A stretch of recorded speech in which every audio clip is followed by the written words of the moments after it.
제 이야기는 좋았던 시기는 끝났다. 지금 가장 비싼 시기로 오죠. 2000년 정보통신 거품 붕괴 같은 일이 온다 그러면 유가 어떻게 될까요? 10분의 1 토막 날 거라고요. 우리나라 환율 오르는 게 추세가 될 수도 있겠구나. 지금 미국 달러 자산인 특히 에 대해서 이야기를 하는 이유도 프리즘 투자자문의 홍춘욱 대표님 와주셔서 고맙습니다. 오래간만입니다. 반갑습니다. 예전에 그 대한민국 돈의 역사 책 맞다. 그때도 우리 콘텐츠 한번 했었죠. 네, 그렇습니다. 이번에는 부동산의 역사입니다. 대한민국 부동산의 네. 역사. 이번에 이제 부동산 이야기인데 또 요즘에 또 시장이 급변하다 보니까 저희가 시장 이야기하고 부동산 이야기도 좀 여쭤볼게요. 전쟁 때문에 많이 떨어졌던 국장도 좀 회복을 많이 하고 있고. 시장이라는 게 저는 올해 편하게 말씀을 드리자면 국내 주식보다는 해외 주식이 좀 편하지 않냐. 그 말씀하셨더라고요. 예, 그걸 계속 좀 밀고 있는 중이고요. 그러니까 왜 그렇게 이제 국장 싫어한다 이렇게 생각하기보다. 어떤 분들 막 그래서 댓글 많이 쓰세요. 왜 이렇게 국장을 싫어하냐고. 아니 작년에 미장보다 국장이 훨씬 좋아요라고 외친 사람은 저밖에 없었던 것 같아요. 그때는 칭찬 안 해주고 왜 계속 좋아해야 돼요? 사실은 상황은 달라지니까. 그럼요. 그때랑 지금의 가장 큰 차이가 뭐냐? 저는 이제 이런 이야기를 조금 질문들을 참 많이 주시는데 그림 하나 지금 띄워놓고 시작을 하겠습니다. 달러 기준으로 본 한국 주식인데 이제 그 위에 있는 선들은 뭐냐면 PBR 1배, 1.5배, 2배 그리고 이제 우리나라 역사적인 PBR이 얼마냐면 1.1배거든요. 근데 지금 보시는 것처럼 2.5배까지 왔죠. 그러니까 이제 역사적인 밸류에이션이나 역사적인 PBR 대비해서 한 2배 이상 비싸다. 물론 저게 유지될 수 있어요. 제 이야기는 굉장히 좋았던 시기는 끝났다라는 거죠. 아니 그 달러 기준으로 보면 원화의 가치가 많이 떨어졌으니까 싸 보여야 되는 게 아니라 오히려 그런데도 불구하고 올랐다라는 거죠. 그러니까 글로벌 투자자들이 한국인을 왜 파냐 이야기를 지금 많이들 묻죠.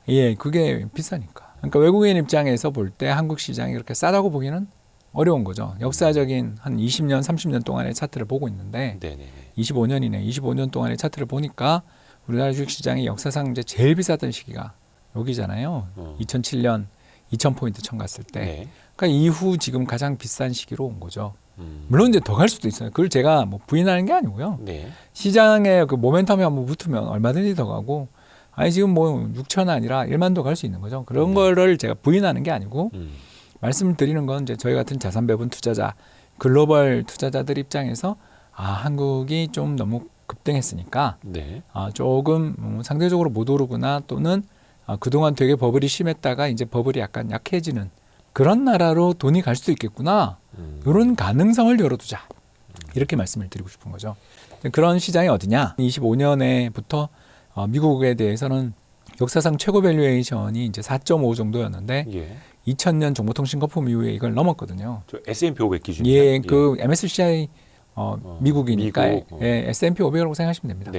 그 차이가 없죠. 거의 그 미국 MSCI 지수랑 S&P 500은 거의 똑같다고 보시면 돼요. 근데 이제 우리 MSCI 코리아 지수와 코스피는 차이가 엄청 크고 그렇습니다. 근데 일단 외국인 입장에서 지금 제가 내가 글로벌 자산 배분 하는 사람이다 입장에서 미국이 그동안 너무너무 비싸서 미국에서 아까 보여드린 것처럼 한국이 너무 쌌잖아요. 아까 보여드린 2024년, 25년은 말도 안 되는 박앤세일 중이었으니까 그쪽으로 이제 돈이 확 왔다가 올해 2026년 돼서 한국은 이제 엄청나게 올라서 PBR 이제 2배를 넘어 3배를 향해서 가고 있는 중이고 그런데 비해서 이제 미국은 엄청 그동안 잘 가면서 시장에서 다들 과열 아니냐 걱정을 했는데 25년 하반기부터 시작해서 지금 좀 끝을 보시면 알겠지만 계속 지금 박스권 흐름을 보이면서 줄줄줄줄 어떻게 보면 애널리스트들의 이익 추정치라든가 또는 북밸류 이런 건 계속 우상향하고 있는데 점선 주가는 못 오르고 있으니까 이거는 쭉 가고 있는데 이렇게 조정을 받으면 이게 여기 또 눌림목에 한번 찬스가 올 수 있는 거 아니냐라는 것이고요. 또 하나 더 두 번째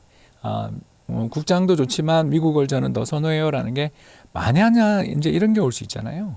2000년 정보통신 거품 붕괴 같은 일이 아니면 이제 이 밸류에이션에서 부러질 수도 있는 거잖아요. 그건 우리가 모르니까. 저 호르무즈 해협 봉쇄가 잘 안 될 거다. 우리 이렇게 믿고 싶지만 만에 하나 장기화돼서 정말 예를 들어서 대만의 LNG 발전이 고갈되면서 TSMC 공장이 멈춘다. 그럼 우리도 끝이잖아요. 전 세계의 반도체를 비롯한 인공지능 관련되어 있는 모든 공급 사슬망이 중단되는 일이 벌어지게 되면 암만 가격이 높더라도 우리가 팔 데가 없어지는 수요체가 사라지는 거고 우리도 제조 공정들이 멈출 수도 있는 거고 이런 일들이 생길 수 있기 때문에, 그러니까 제가 말씀드린 건 그 최악의 가능성들이 생기는 시기에 2000년처럼 이렇게 시장이 만에 하나 붕괴된다고 치더라도 미국장이 우리보다 덜 빠지잖아요. 네. 왜냐하면 이제 우리는 상법 개정을 이제 해서 예. 주가가 만에 하나 뭐 폭락하고 그런다 하더라도 과연 이 좋은 실적들이 나오는 이 우리나라 회사들이 내부자들, 그러니까 종업원들한테 보상을 열심히 해줄 것인가, 주주에게 보상을 열심히 해줄 것인가를 이렇게 물어보면 네. 미국이랑 우리는 확실히 다르잖아요. 네네. 미국은 경제가 좀 나빠진다 그러면 대규모 해고를 하면서 좀 메타, 이번에 사람 자른 거 맞죠? 그러면서 자기들 살 길을 찾고 또 주주들에 대해서는 굉장히 보상을 잘해주는 쪽에 서 있다면, 반대로 우리는 근로자들의 고용은 다 정규적으로 보장이 돼 있는 반면 주주들은 손님이니까, 네. 그러니까 주주들에 대해서 보상을 올해야 뭐 어떻게 해준다 그럴지 모르지만 그 뒤의 일들은 믿을 수 없는 나라잖아요. 아니 겪어봐야 하는 거지. 네, 저는 네. 말은 믿지 않아요. 행동만 믿습니다. 봅니다. 그렇기 때문에 우리나라가 앞으로 정말 좋은 주주 중시 경영의 나라가 될 거라는 기대를 하는 것과 네. 투자에서는 전혀 다른 문제니까 네. 저는 냉정하게 만에 하나 최악의 경기 불황이 왔다, 2000년 같이 왔다 그러면 미국 들고 있는 게 덜 빠질 거다. 아니, 똑같이 빠진다라면 네. 거긴 달러가 강세가 될 테니까 상대적으로 덜 빠질 거다라는 이야기를 하는 거죠. 그리고 지금도 상대적으로 덜 올랐기 때문에 그렇죠. 상대적으로 봤을 때 가격 메리트가 미국에도 있을 것이다. 예, 그리고 이제 하나 더 뭐 이야기하면 저는 AI 붐이 이런 그 고유가 환경이 출현한다고 해서 AI 붐이 끝날 것 같지는 않다라는 쪽의 입장이고요. 네. 오히려 이런 경제 어려움들 그리고 경쟁자들이 어려움에 처할 때 더 달리려는 기업들이 많지 않겠는가. 네. 그렇기 때문에 미국의. 그냥 뭐 조정받은 AI 주식들의 근본은 엔비디아부터 시작해서 쭉 오라클까지니까 거기 또 시장이 이렇게 최근에 조정도 받았으니까 네. 미국이 위험 대비 수익 면에서 한번 매수해 볼 만하다 이런 생각을 하는 거죠. 위험 대비 수익, 그러니까 손익비 측면에서. 전 작년에 한국장 사야 된다고 외친 사람으로서 네. 이 정도면 저는 성공했고요. 베팅에 우리 성공한 거잖아요. 근데 우리가. 이제 계속해서 자산 배분을 하고 계시니까 리밸런싱 그렇죠. 하시니까 국장이 전혀 없는 건 또 아닐 거 아니에요. 아니 저희도 국장 많이 합니다. 비중 예, 계속 조절하시는 거니까. 국민연금 비중이 15% 정도잖아요. 네. 그럼 국민연금 비중 정도는 저희도 하죠. 그러니까 이제 국민연금이 펀드마다 갖고 다릅니다. 있는 한국 주식 비중만큼. 그렇죠. 그래서 우리나라 사람들은 한국 사람들은 한국 주식을 많이 하는 경향이 있으니까 국민연금조차도 되게 많이 하는 건데 사실은 이제 다른 캐나다 연금, 네덜란드 연금, 노르웨이 연금 이런 데 보면 자국 주식은 거의 안 하거든요. 근데 거기는 뭐 제조업도 없고 별로 그래서 그런 거 아니에요? 네, 그럴 수도 있고요. 예. 이제 그런 식으로 이제 움직이는 나라들이 있고 또 자국 시장에 대해서 되게 크게 베팅하는 나라도 있고 그렇거든요. 예. 그래서 일본은 전체 자산의 25%를 자국 주식에 베팅해요. 네, 그런 나라가 있고 우리는 그 사이에 있죠. 네. 한 15% 정도 목표 비중 이야기하는 겁니다. 주식에 대한 목표 비중이 한 15.9% 정도로 맞춰져 있으니까 한국은 이제 일본이랑 뭐 예를 들어서 캐나다 같은 나라 사이 정도 그런 정도의 이제 비중을 가지고 있는 거죠. 네. 어디가 최고 좋은 거고 최적의 비율이라는 건 우린 모르죠. 그렇죠. 그냥 예. 다만 저희들은 국민연금 따라 투자하고 있는 회사니까 연금이 뭐 15.9% 정도 국내 주식 한다 그러면 저희도 그 비슷하게 완전히 같지는 않지만 언간 비슷하게 맞춰가지고 국내 주식에 열심히 투자를 하고 있는 회사고요. 다만 리밸런싱 늘 하는 이야기죠. 자산 배분을. 예, 자산 배분을 하는 입장에서 국내 주식이 그렇게 좋아서 저는 2025년에 저가 매수 그 시장에서 국내 주식 탈출은 지능순이다 그럴 때 저가 매수해야 돼 하고 모아 나갔던 하우스고 이제 지금은 또 목표 비중 달성하고 오버슈팅이 좀 이루어졌으니까 비중이 그러면 좀 팔아서 반대로 최근에 쉬고 있는 그리고 달러의 강세 기대를 가지고 있는 미국장에 대해서 좀 더 선호를 하는 게 저희들 성향입니다. 근데 이제 자산 배분을 많이 하시는 그 중심으로 보시는 그 관점에서는 이 전쟁이라는 이슈가 어떻게 보일지 모르겠어요. 이게 단기간에 누구도 예측하지 못했던 일이 터진 거고 또 이게 트럼프 말처럼 단기전으로 끝날지 장기전으로 갈지는 모르니까 이건 어떻게 대처를 해야 됩니까? 이제 이게 미국의 원유 생산량입니다. 원유 생산량이에요. 예. 미국의 원유 생산량이 이제 크게 증가했다가 감소했던 시기가 이제 마우스에 보이죠. 네. 이게 이제 코로나 때입니다. 코로나 때 아무래도 생산량을 증가시키기가 어려웠고요. 그러다 이제 쭉 다시 증가시키는 중에 우크라이나 전쟁 만나면서 점점 더 생산량을 증가시키고 있는 중인데 네. 최근에 이제 이때부터 여기 올라오던 속도에 비하면 2023년부터 25년, 6년의 3년의 속도는 되게 둔화됐죠. 왜 그러냐? 고유가가 저물었기 때문에. 그렇죠. 2022년에 131달러까지 갔었던 고유가 국면에 네. 미국의 셰일 오일 생산량이 엄청나게 급증했던 거죠. 예. 그랬는데 최근 들어서서 국제 유가가 사실 전쟁 전까지만 해도 50불에 움직이니까 예. 다 감산하고 집에 보내고 있었거든요. 맞아요. 이제 그러다가 이제 다시 뚜껑을 따야 되는, 음. 다시 뚜껑을 열어야 되는 상황인 거죠. 그래서 지금 화살표에 나와 있는 것처럼 최근에 정말 지난 2월 달까지 통계만 보면 계속 감산 중이었다. 생산량이 줄어들고 있는 중이었어요. 저게 월간입니까? 뭐 아니요, 하루에 1,340만 배럴이라는 뜻입니다. 어. 예, 그래서 1,390만 배럴, 1,340만 배럴. 네. 뒤에 K가 붙어 있는데요. 예. K가 한 번 더 붙어 있는 거죠. 음. 그러니까 100만회라고 생각하시면 되겠습니다. 네. 그래서 1,340만 배럴이 요 축이죠. 그래서 전 세계 원유 생산량이 1억 배럴입니다. 네. 그 중에 이제 13에서 14%를 미국 혼자 담당하고 있는데 이게 얼마나 대단한 거냐면 코로나 때 1,000만 배럴에서 바로 지금 300만 배럴 정도를 하루에 증산한 나라가 미국이고 이런 증산 여력을 가지고 있는 나라 미국은 시간만 주어지면 얼마든지 복귀합니다. 그럼 얼마 정도까지 늘어날 수 있냐? 저는 뭐 최대한 1,500만 배럴에서 1,700만 배럴 정도는 쉽게 올라갈 수 있는 나라라고 봅니다. 얼마 걸리냐? 한 3달에서 6개월 안에 그 정도를 만들어낼 수 있는 나라거든요. 물론 이제 그것도 시간은 좀 걸리는 거지만 3달에서 6개월. 근데 뭐 예를 들어서 아예 불가능보다는 그게 대처할 수 있는 속도 예. 측면에서 봤을 때는 더 빠르다는 거예요. 굉장히 빠른 거죠. 왜냐하면 일반적인 전통적 유전 같은 경우는 개발해서 이제 채굴까지 이루어지는데 보통 15년에서 20년 걸리는데 예. 여기는 이제 뚜껑 열어서 생산하는데 3달에서 6달 걸린다는 이야기니까요. 상상을 초월할 정도의 물론 그것도 되게 테크놀로지를 가지고 있습니다. 길어 보인다는 분도 계시겠으나 에너지를 그 정도로 빨리 땡겨 쓸 수 있다라는 건 상대적으로 되게 빠른 속도라는 예, 거죠. 그래서 전 세계가 호르무즈 해협이 뭐 완전 봉쇄돼서 영원히 안 열린다 그러면 미국의 석유 증산 가지고도 안 되겠죠.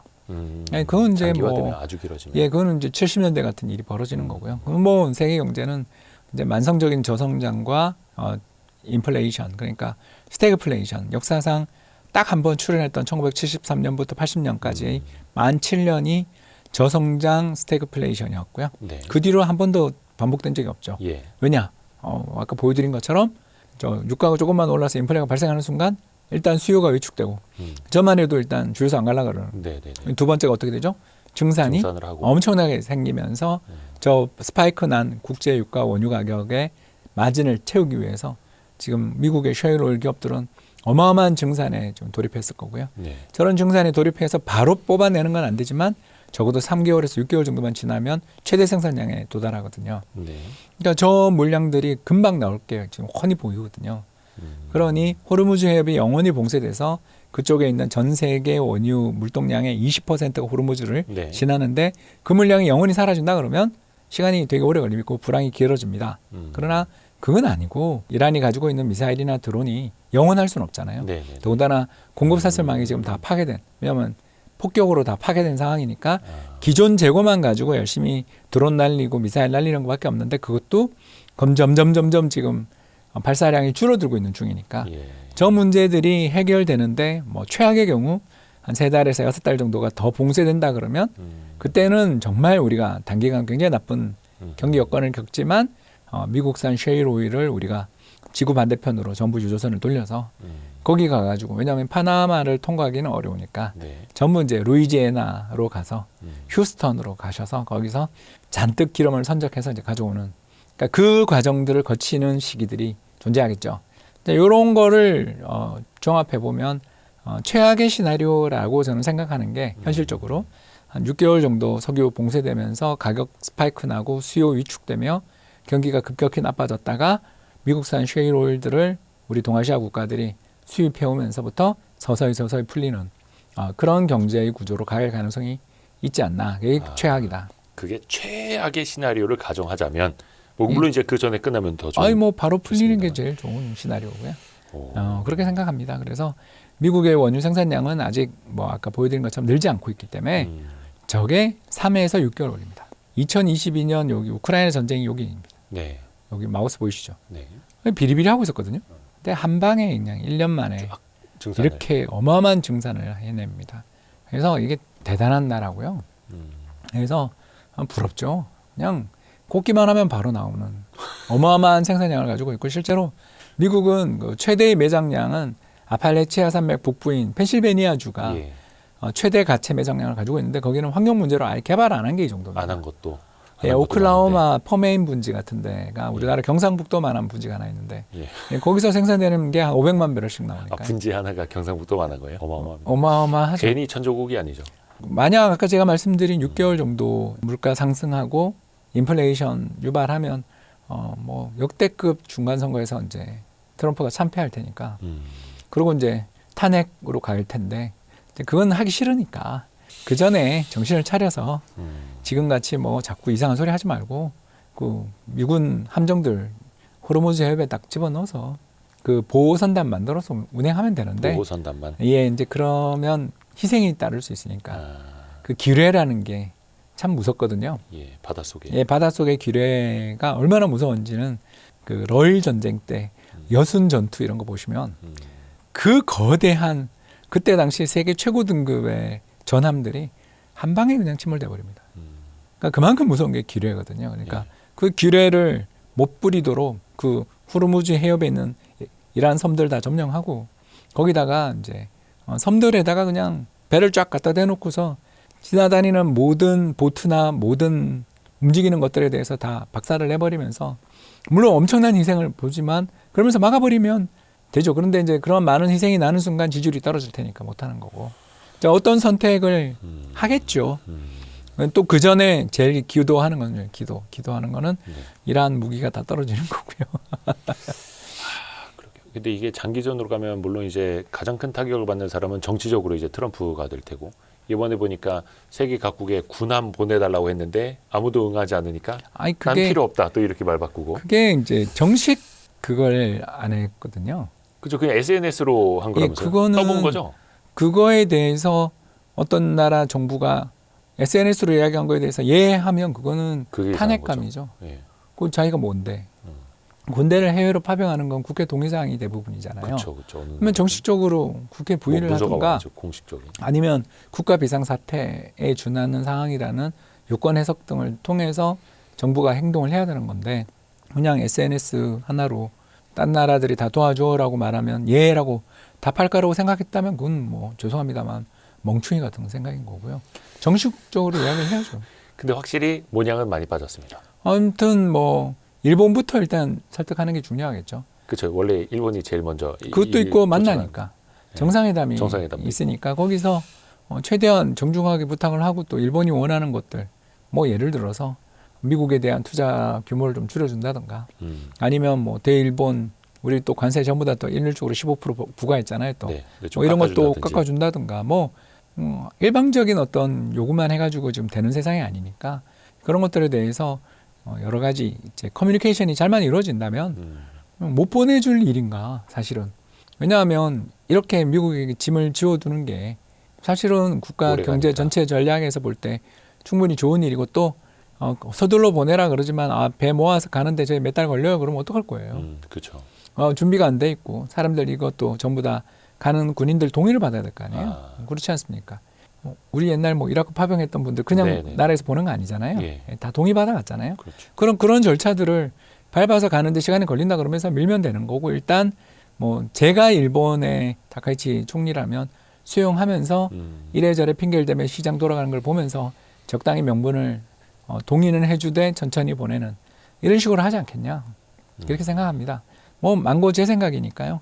일본 분들 너무 노여하지 마시고요. 아무튼 저는 거기 지금 개헌선까지 도달했고, 해외로 진출하는 거에 대해서 엄청난 그 야망 그런 걸 가지고 있고, 지금까지 자위대를 비롯한 군대를 가지고 있지만 침략 전쟁을 부인하는 그런 것들에서 자신들의 유조선이나 자신들의 배가 지금 피격당할 위기에 있는 긴급한 구제 상황이니까 어쩔 수 없이 동맹의 요구에 따라 간다, 이런 형태로 가는 거가 불가능할 것 같지는 않거든요. 다만 선물을 줘야죠. 남의 군인들 데리고 와서 피를 흘리게 할 거라면 분명히 죽는 사람이 나오지 않겠습니까? 얼마나 위험한 업무인데. 네네. 그러면 그거에 대한 보상이 있어야죠. 근데 그런 거 없이 무조건 해 그러면 일본 입장에서는 시간을 미루는 전략을 쓰면 뭐 트럼프도 할 수 없는 거죠. 또 하나 이제 우려되는 게 경제 측면에서 보면 인플레이션이잖아요. 물가 상승률. 물론 이제 2월 것까지 데이터는 사실상 이제 의미 없는 게 돼버린 거고 그 이후에 이 유가가 반영되기 시작을 할 거고 물론 이제 앞에서도 여쭤본 것처럼 장기화될 것이냐 단기간에 끝날 것이냐 물론 이제 그게 핵심이 되겠습니다만 물가 때문에 또 뭐 금리 인하 시기 이거는 이제 시장에서 기대하는 것도 저 이제 뒤로 갈 수밖에 없는 거고요. 아무리 뭐 케빈 워시 할아버지가 온다 하더라도 비둘기파 할아버지가 와도 금리 인하 못 하는 거잖아요. 인플레가 다시 오르는 건 거의 확정이고요. 예. 왜 그러냐면 미국의 그 국제 유가 WTI의 이제 기준 중에 하나인데 미국의 WTI가 100불 이상 올라갔을 때 소비자 물가 상승률이 3.5 이하에서 움직인 걸 본 적이 없거든요. 근데 지금 2.3, 2.6까지 사이로 왔다 갔다 하고 있는 상황에서 1%포인트 오른다라는 건데 뭐 그냥 중간선거 끝나는 거죠. 이 유가가 유지되면 해보나 마나고 개헌선이 넘어가냐가 문제죠. 뭐. 네, 역대급 참패가 나는 거죠. 공화당의 참패, 민주당의 대승. 왜 그러냐면요, 여러분 간단합니다. 바이든 대통령이 역대급으로 인기가 없는 대통령이었던 이유가 뭐죠? 물가 때문이에요. 그러니까 트럼프가 다시 재선했던 그렇죠. 거고. 예. 이게 물론 이제 트럼프가 만든 물가 상승이었지만 그 전에 그 뒤에 아무튼 그걸 짊어진 건 바이든 대통령이 2021년부터 코로나 4년에 걸친 인플레를 겪다가 마지막 해에 인플레가 죽었단 말이에요. 예. 그런데도 국민들은 물가 잡았다는 걸 전혀 인정 안 해주는 게 왜냐하면 자기가 겪었던 고통이 너무 크기 때문에 절대 수준도 올라와 있고. 그러니 이건 수용이 안 되는데 반대로 지금 트럼프가 여기서 인플레이션을 유발했다. 그래서 앞으로 계속 물가가 올라서 유가 100불 레벨을 왔다 갔다 하면 소비자 물가 상승률 3.5 이상에서 움직인다. 그러면 선거는 해보나만 하죠. 예, 그런 일이 벌어질 수 있습니다. 최악의 경우가 3에서 6개월 정도의 인플레이션과 이후에 완만한 물가의 하락을 제가 이야기를 드렸잖아요. 예, 그렇기 때문에 이제 저희들은 미국 국채를 좋아합니다. 왜냐하면 지금 공포가 너무너무 심하기 때문에 이런 뭐 스태그플레이션 같은 이런 이상한 소리를 하는 사람도 많고 그러니까 장기화된다라는 걸 믿는 분들도 꽤 있잖아요. 근데 이제 저는 아까 미국산 셰일 오일을 믿으니까 적어도 미국 쪽에서 유가 오르는 건 딴 데랑 유종의 가격 차이가 벌어지면 벌어져서 WTI는 내려가게 돼 있으니까 아까 말씀드린 셰일 오일 생산 때문에 우리가 문제지 뭐 미국 경제나 이런 것들은 한번 충격받고 이제 그 뒤에 좋아지는 게 가능성이 있다라는 게 첫 번째고요. 이제 두 번째가 지금 좀 소개해드린 그림인데요. 이 그림에서 그 파란 선이 뭐냐면 단위 노동 비용입니다. 단위 노동 비용. 예, 이게 뭐냐면 근로자 인건비 빼기 생산성입니다. 그래서 이게 언제 마이너스를 가느냐 하면 여기 불황이 끝입니다. 여기 2000년 IT 버블 붕괴, 2008년 글로벌 금융위기, 그리고 코로나 직후 뭐 전후 잠깐 이 시기에서 보는 것처럼 파란 선이 마이너스를 간다. 그러니까 임금이 생산성 수준보다 훨씬 적게 오르면서 아무튼 기업들이 느끼는 체감 인건비가 마이너스를 간다. 대불황이 왔을 때만 가능한 일이고 그때마다 빨간 선 미국의 근원 물가가 대폭락합니다. 그래서 디플레 걱정이 시장을 지배하게 되는 시기가 오거든요. 근데 지금 보세요. 이게 지난해 4분기 데이터인데 경제가 호황이었잖아요. 근데 파란 선 보십시오. 내려와 있어요? 예, 그 2022년 우크라이나 전쟁만큼 내려왔잖아요. 저건 AI 때문에? 예. 2000년 정보통신 거품 붕괴 같은 일이 지금 벌어진다 이러면 아까 달러를 사라 그랬던 사람으로서 지금 달러 중에 뭘 살 거예요? 물으면 주식도 사지만 채권도 사라는 이야기를 지금 연속해서 이제 하는 이유가 이건데 자 이제 경제가 좋아지면 주식 사서 돈을 벌면 되는 거고 그건 노프라블럼 그죠? 근데 만에 하나 경기가 나빠진다 하더라도 그 경기 나빠질 때 이 파란 선, 저 파란 선이 이번에 만약 경기가 이란 전쟁 때문에 나빠지면 이게 이렇게까지 내려가지 않겠어요? 마이너스. 그러면 역대급 물가 하락이 그러니까 저는 스태그플레이션이 아니라 일시적인 인플레 이후에 강력한 디플레가 올 수 있는 거죠. 왜? 경제 전반에 뭐가 존재하죠? 대량 실업의 리스크가 좀 존재하는 상황이잖아요. 아니 메타가 이번에 사람 뭐 20%를 자른다 그러잖아요. 뭐 10,000명 단위로 자르니까요, 사람. 예, 이번에 얼마 전에 아마존 그렇게 또 자르는 거 봤고. 그러니까 이게 이제 사람은 필요 없어라는 분위기로 지금 가면서 빅테크들이 어마어마한 투자를 하면서 전부 사람 자르는 중이고 실제로 이 AI가 어느 정도로 발전할지에 대해서 아무도 모르다 보니까 사람들이 지금 신규 고용을 굉장히 지연하는 세상에 살고 있는 거잖아요. 그러니까 전쟁으로 인한 인플레는 길어야 6개월 보시는데 AI로 인한 디플레이션 요인은 이거는 뭐 6개월이 아니라 6년, 60년, 600년이 될 수도 있고. 그리고 이게 또 불황과 결부되는 가능성. 그러니까 앞에서 불황을 땡겨와 버리면. 그러니까 잘 될 때는 미국 주식 들고 있어서 좋고 그게 짱이고 잘 안 될 때는 미국 국채를 들고 있는 데서 위험에 대한 해치가 발생할 거라는 거죠. 왜냐하면 강력한 불황이 오면서 이 AI 대규모 실업 사태가 더욱 심해질 테니까. AI로 인한 대규모 실업 사태가 더욱더 심해진다라는 건 결국 잠깐 일시적으로 금리 인하를 멈췄다가 네. 뭐 예를 들어서 내년 이맘때는 1%대까지 갈 수도 있는 거가 되는 거죠. 케빈 오시 성향상 충분히 가능하죠. 예. 그렇기 때문에 제가 이제 포트를 이야기하는 입장에서 한국 주식 너무너무 좋은데 한국 주식 조금 팔아가지고 미국 주식과 좋지만 채권도 좀 사야 되는 거 아닌가. 그 달러 자산으로의 미국 채권. 그러니까 저는 그 생각을 했거든요. 지금 채권 같은 경우에는 단기간에 수익률이 올라갔잖아요. 네, 그래서 가격이 빠졌어요. 기존에 갖고 있던 것도 평가 손실이 되는 거고 그렇죠. 어떻게 보면 이제 싸게 살 수 있는 기회가 되겠지만 그거는 길지 않다. 그렇죠. 그러니까 이제 계속 쌀 것 같지는 않다. 금리가 무한정 올라간다고 이야기하려니 일단 금리가 무한정 올라가요라는 말씀을 하시는 분들이 다 호르무즈 해협이 장기간 봉쇄된다는 이야기를 하려는 것 같은데 장기간 봉쇄되면 미국산 셰일 오일 생산량이 늘어나서 그러니까 두바이유 가격은 150불이 가겠죠. 그렇죠. 그러나 제일 타격이 크니까. WTI는 70불, 60불이 될 수 있다라는 거죠. 왜냐하면 셰일 오일 증산이 엄청나게 벌어지면서 그 물량들 수출로 어떻게든 돌려나갈 거 아닙니까? 아니 가격 스프레드가 벌어지면 부유식 해상 설비들이라도 만들어가지고 거기서 다 선적을 하게 돼 있는 게 세상 일 아닙니까? 옛날 우리 유가 막 폭락하고 폭등할 때 빈 유조선을 산내 만에 기억나시잖아요. 그런 그렇죠. 것처럼 그러니까 미국과 다른 유종의 가격 격차 스프레드가 엄청나게 벌어지는 시기가 오게 되면 결국은 전 세계의 불황은 이제 미국의 셰일 오일로 끝나게 되는 상황이 오겠죠. 그렇지 않습니까? 그 불황이 오게 될 때 인플레가 계속 될 거냐? 더 나가서 미국 국채 가격이 계속 빠질 거냐? 반대 아니냐? 그렇게 되면은 두바이유를 배럴당 150달러에 사느니 더 먼 데서 아니 배를 타고 WTI. 용선료를 내고 WTI 가서 저기 마젤란의 그 해협을 길로. 갔다 오는 게 나은 거죠. 그게 더 나은 길이 되는 거죠.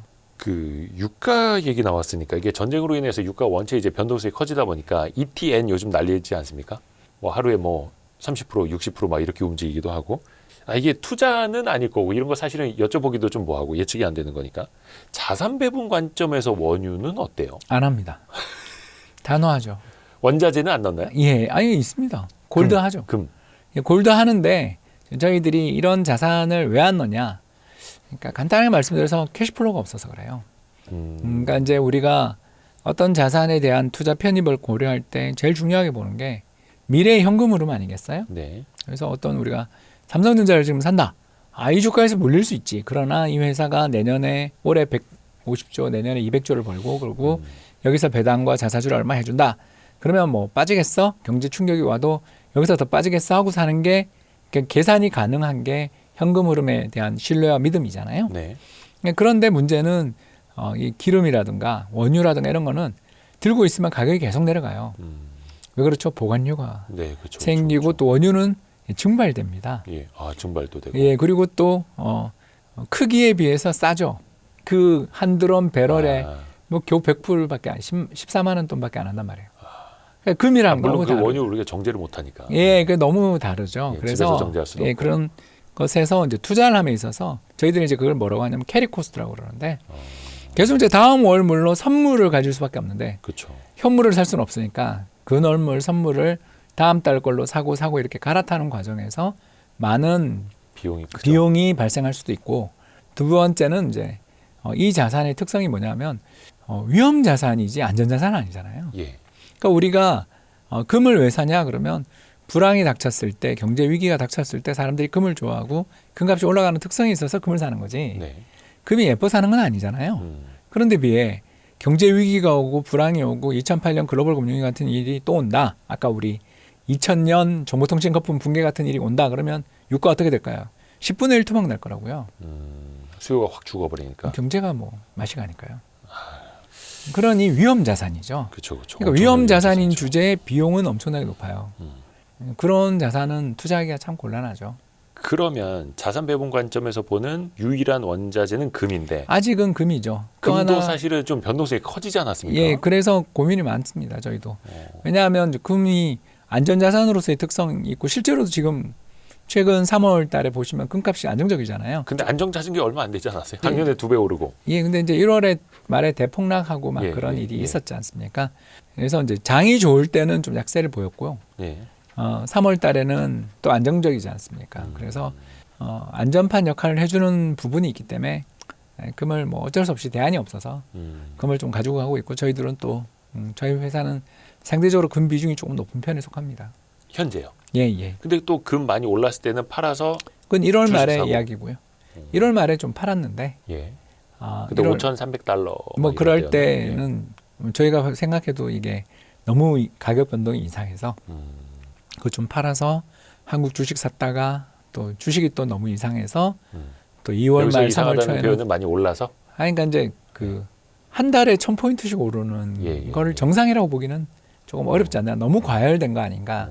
그런 신호들이 나와서 좀 팔았고 그걸 들고 이제 다시 아까 미국 주식이랑 금이랑 국채를 들고 있다가 하루에 12% 빠지고 시장이 5,000포인트 깨질라 그럴 때는 또 좀 사고 뭐 이렇게 대응하고 있는 겁니다. 그래서 제가 누차 말씀을 드리는 건 이 나라가 좋아서 사는 게 아니라 한국 시장이 매력이 있어서 저가 매수를 한 게 아니라 싸니까 저가 매수를 한 거고 어디가 좋아서 미워서 싫어서 그런 게 좋아서가 아니라 그렇죠. 그리고 더 나아가서 지금 미국 달러 자산인 특히 국채에 대해서 이야기를 하는 이유도 네. 이게 너무 지금 인플레 공포만 잔뜩 반영돼 있지 네. 인플레 쇼크 이후에 극적인 호황이 올지 불황이 올지에 대한 기대를 아직은 뭐 어디도 단언하기 어려운데 인플레 공포만 다 반영돼 있으니까 네.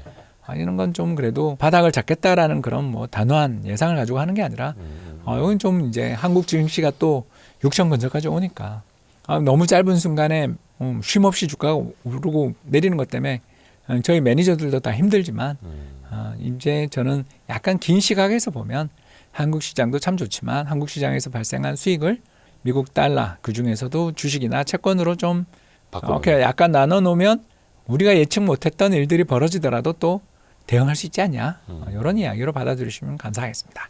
금값 많이 올랐을 때 뒤늦게 이제 은 투자 뛰어드신 분들도 되게 많더라고요. 네. 근데 또 은은 금보다 더 변동성이 크고 예, 그 거의 레버리지 효과도 저희들끼리는 원자재계의 코인이라고 부르고 있습니다.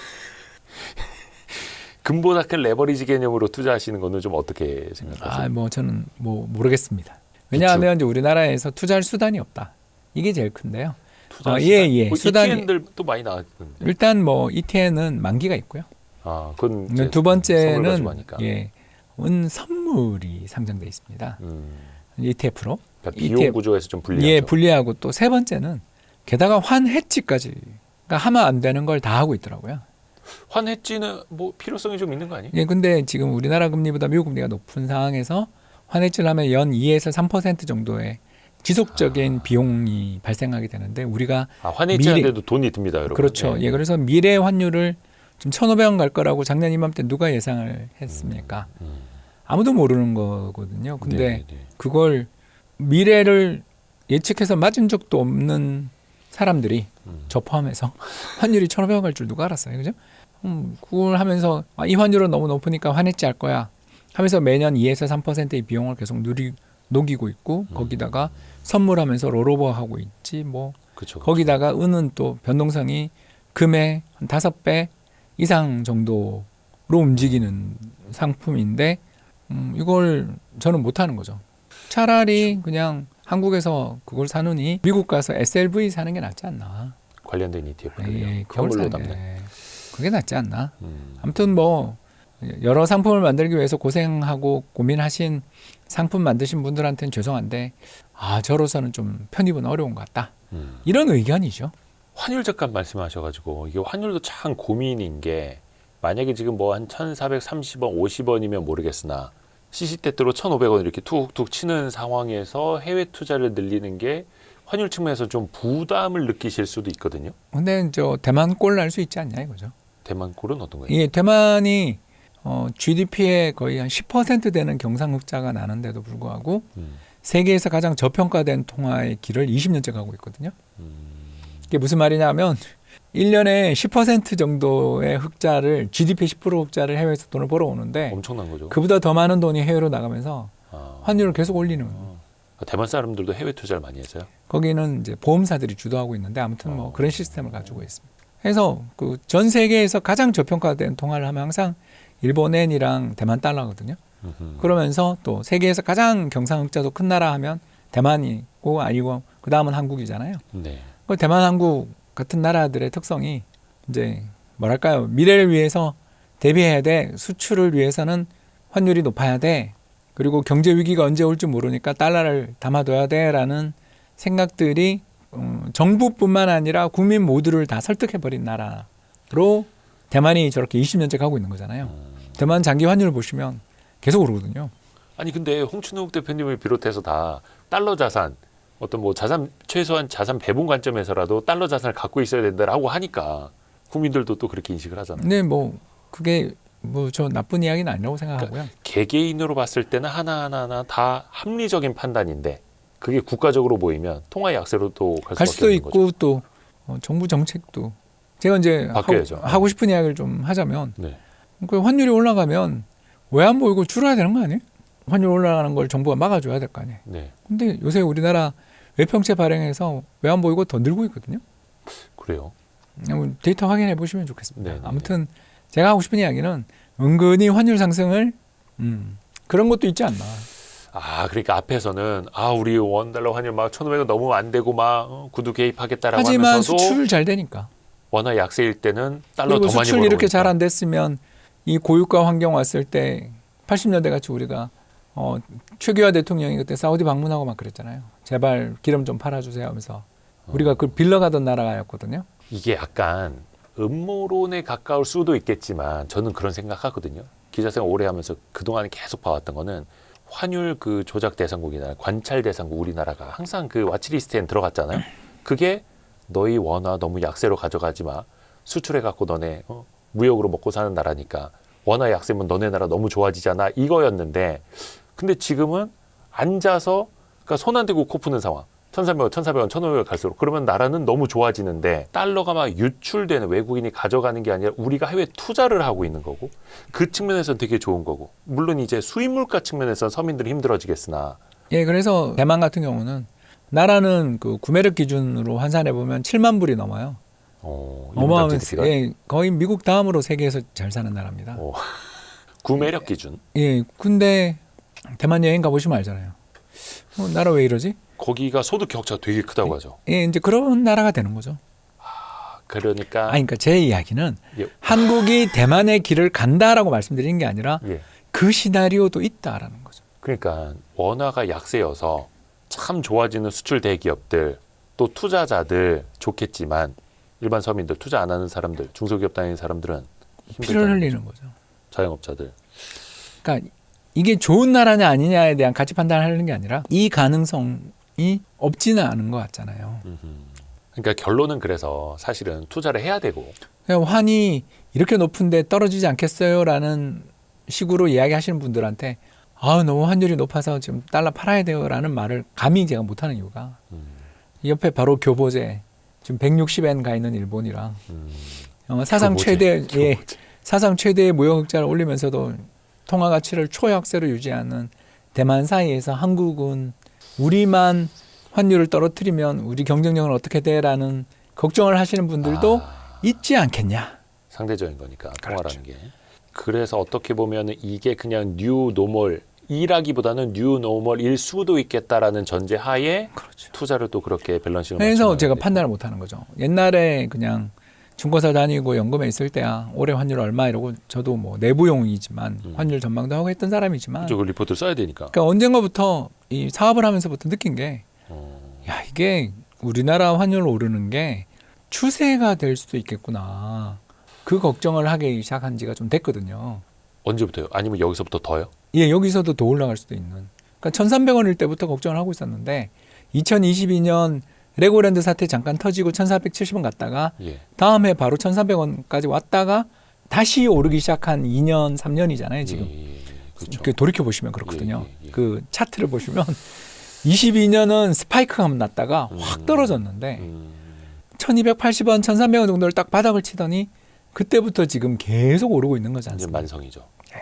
그래서 그 지난 3년 사이에 뭐가 일이 생겼나? 이게 결국은 우리 국민들이 2022년 LG 에너지 솔루션 상장을 전후해서 시장에 이제 수급이 꼬이고 그 뭐 몇 경원 되는 돈이 주식에 몰렸다가 물려버렸잖아요. 예. 거기에 강원도에서 또 레고랜드 터지고 이러면서 국가에 대한 어떤 신뢰도가 추락하고 아니 디폴트가 났는데 아니 몇 경원이 몰렸다고요? 그럼요 IPO 할 때 저기 청약. 예. LG 에너지 솔루션 청약 그러니까 어마어마한 돈이 주식에 몰렸다가 물렸잖아요. 뭐 이렇게 표현이 어려운 거 아닌 것 같은데요.